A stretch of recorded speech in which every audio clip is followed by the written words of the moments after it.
What's up, investors? This is your weekly news update for April 10th. Happy Easter.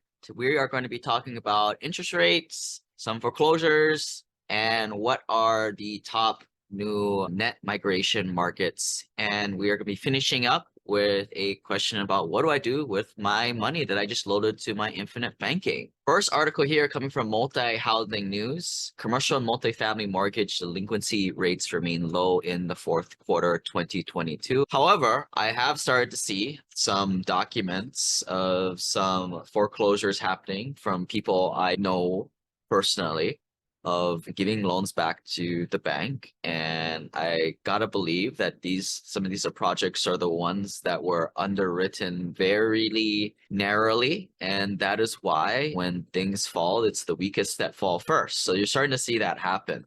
I haven't really thought too much or come to a decision at the very least if want to focus on buying these types of properties. But like some of these loans, maybe you bought the property for 55, 60 million and you have a $45 million loan on or $50 million loan on the property. It looks like it's going to foreclosure and you can pick it up for about the loans for 90 cents to the dollar, which means you can pick up the properties for 70 cents on the. Obviously, that is a good deal by most people's perspectives, but to me, I don't know, you pick up a deal that's been maybe likely neglected, deferred maintenance at least 6 months. And so you got to know going in what you're getting.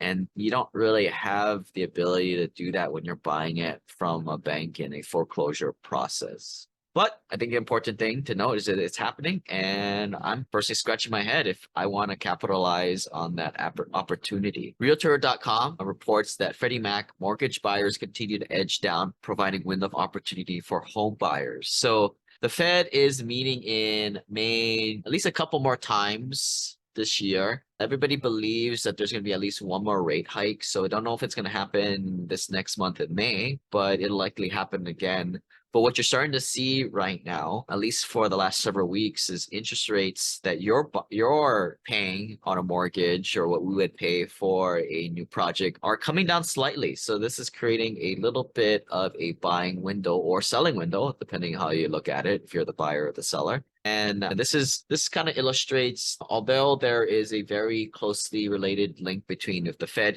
raises rates and what you pay at the kind of like you pay at the pump or you're paying at when you're getting a mortgage, it generally goes up. It's more indicated on the 10-year treasury and on how it impacts the real mortgage rate. The interest rates obviously have been skyrocketing and going up and up, but this is a little bit of a reaction where it's cooling down on the price that people are paying. What's going to be probably happening is more expensive strict lending helps to usher in the long-term health of the economy.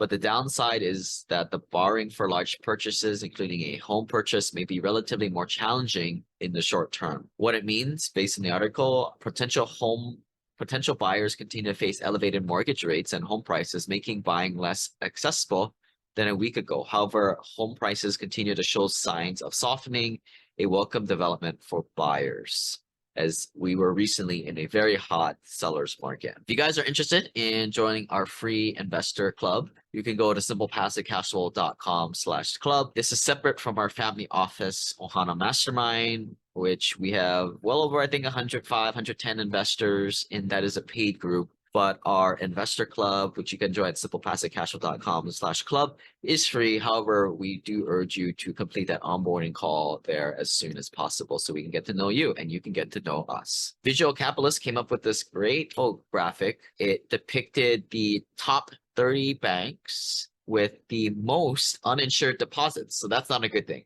What uninsured deposits are is, as you guys know, there's a $250,000 amount that the federal government, FDIC, will step in if there's any kind of bankruptcy of the bank. It's a way to ensure the mindset of depositors, because you can't run a system with people having sporadic runs on the banks here or there. Some of the banks have a higher number of uninsured deposits, and Silicon Valley Bank, or the late Silicon Valley Bank, was one of those. They led the nation at 93.8% of their deposits over that individual threshold. So what that means is a guy might have had $500,000 in the bank to run his business, but that's over that $250,000 threshold. There are 10 other banks on here. I'll read them off real quickly. Bank of New York Mellon, State Street Bank and Trust, Signature Bank, Northern Trust, Citibank, CIB Bank, HSBC Bank, City National Bank, First Republic Bank. Most of these banks are more of that regional side, the smaller banks, which I don't know if I would quite recommend.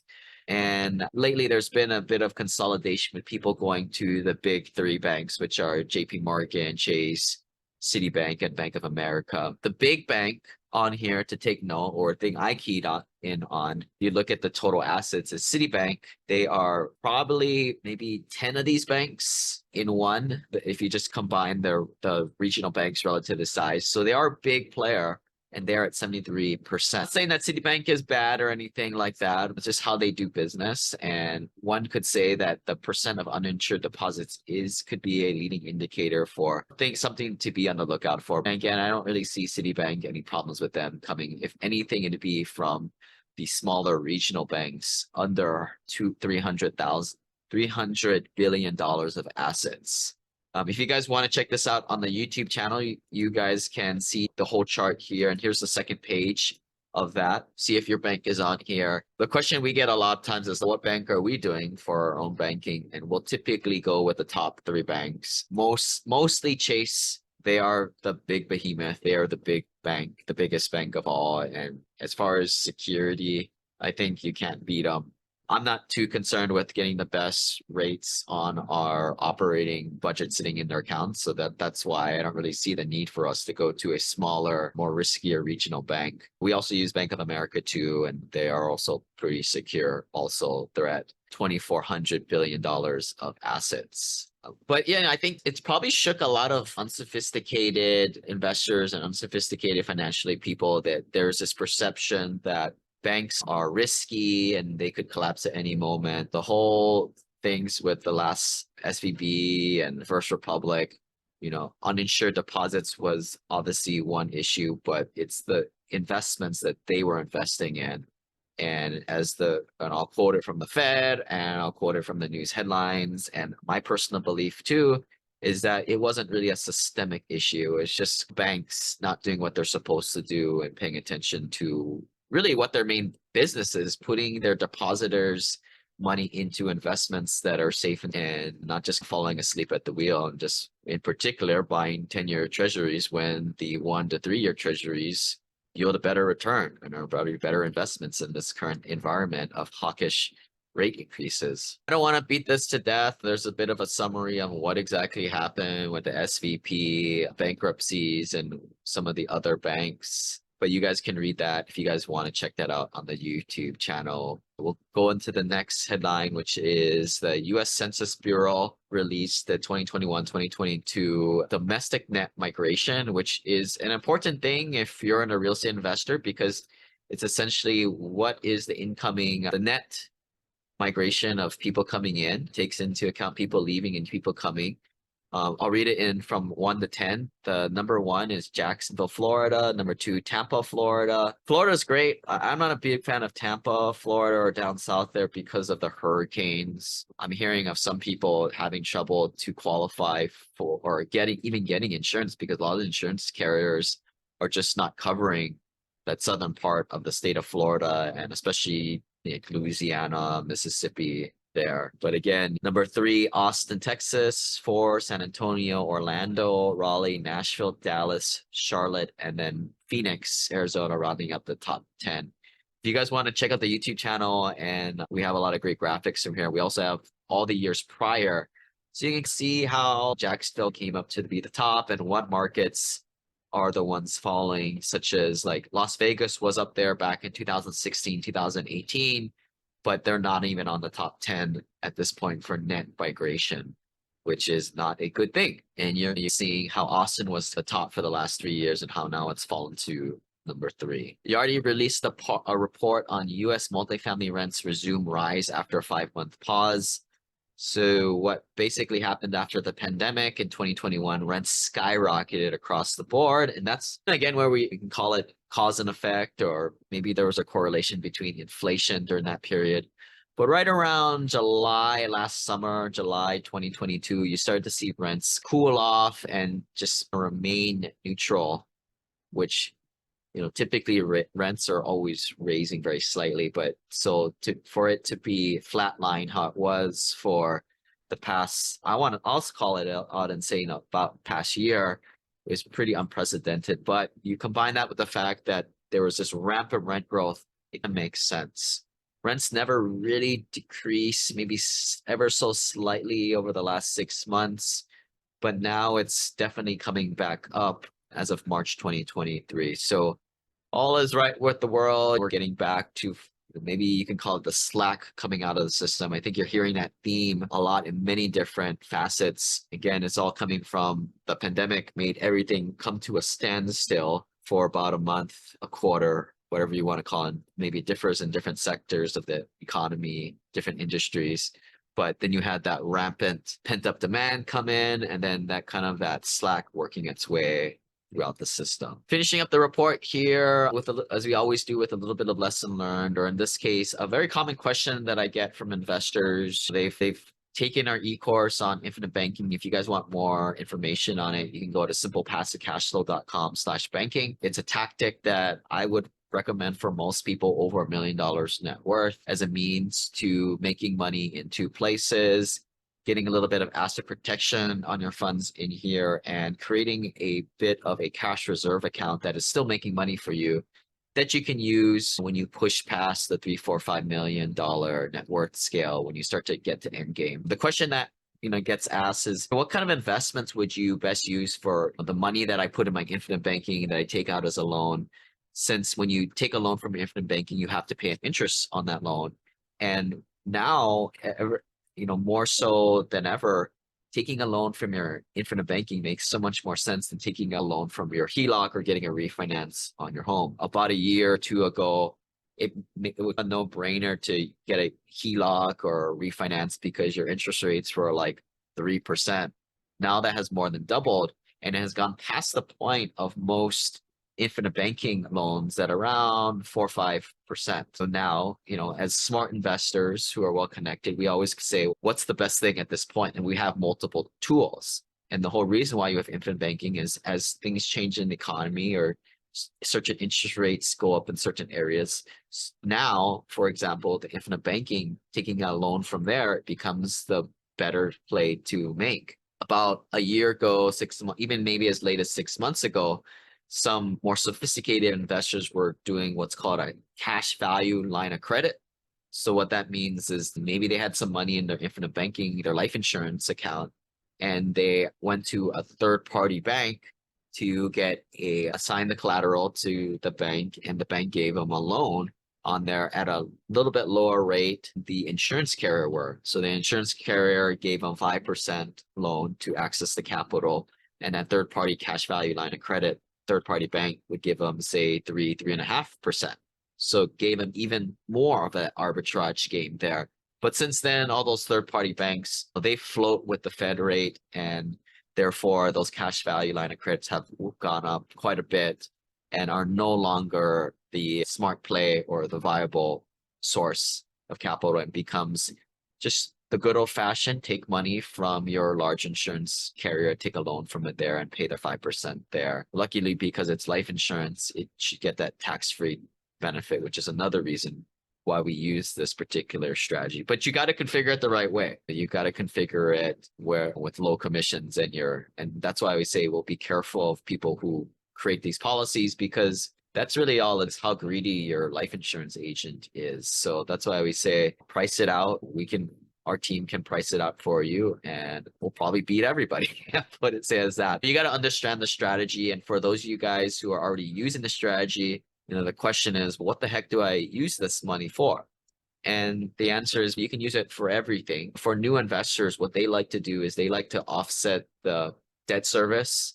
If they're paying 5%, they want to directly offset it with something a little bit more quicker timeline. So although it makes more sense for a sophisticated investor to go into bigger equity deals where you get higher returns, the downside of that is waiting. Therefore, if you really are uncomfortable with paying a debt service to your infinite banking or very similar to like your HELOC, either take out an extra amount, stick it in the bank and have that pay your debt service for a year or two. And just, it's a mental mindset thing. It was all it really is. Or go into things that give you instant cash flow. AHP was a great example of that. Or this is no longer a viable option, but when BlockFi was around, not to say anything about the investment, but that gave you instant cash flow right there. We have a preferred equity plus fund, which is our in-house product for simple passive cash flow investors, where we're paying 12 to 13% a year, but more importantly, 1% every month. So you're able to pretty much instantly pay your debt service from that, basically take half of that, and the other half is your investment return, which can grow your net worth and at least get your money working, especially if you've got lazy debt equity in your house, not doing anything, or some money that you prefer not to have exposed to the market volatility, which I'm sure is more to come in the future. Most investors will do, and what the smart play to do is to take most, maybe even 100% of their cash value out as a loan and get it deployed in higher yielding investments. And this is just the arbitrage game is all it is. This is what banks do, right? Banks pay depositors a certain rate and they turn around and they give it out to business owners or people who need loans or home mortgages, and they using the money and they are also making that spread on it. Banks they have an unfair advantage because of fractional reserve banking. They can get leverage to a crazy factor, which we can't do as personal people, but nevertheless, we need to play the same game. And I guess it's more important for us to play the same game.